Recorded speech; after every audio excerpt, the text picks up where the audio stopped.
السلام علیکم ورحمۃ اللہ وبرکاتہ۔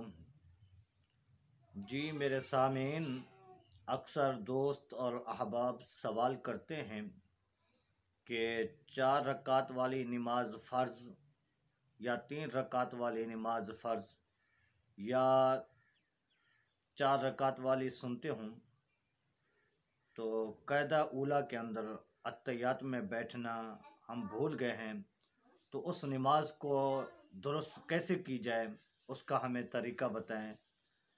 تو میرے دوست، اگر آپ قاعدہ اولیٰ بھول گئے ہیں تو آپ کو جو ہے آخری رکعت، چوتھی رکعت میں جب آپ اتحیات میں بیٹھیں گے تو اس وقت اتحیات پڑھ کر آپ کو ایک طرف سلام پھیر کر 2 سجدے، جس کو سجدہ صاحب بھی کہتے ہیں، 2 سجدے دے کر اور اتحیات درود شریف دعا پڑھ کے اپنی نماز کو مکمل کریں گے۔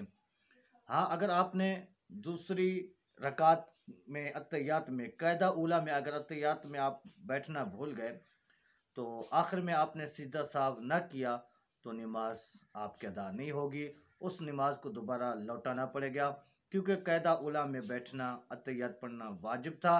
جب آپ سے واجب چھوٹ گیا تو آپ کو آخر میں سجدہ صاحب کرنا لازمی تھا، ضروری تھا۔ اگر آپ سجدہ صاحب کریں گے تو نماز ادا ہو جائے گی، اگر سجدہ صاحب آخر میں نہ کیا تو آپ کی نماز درست نہیں ہوگی، اسے دوبارہ لوٹانا پڑے گا۔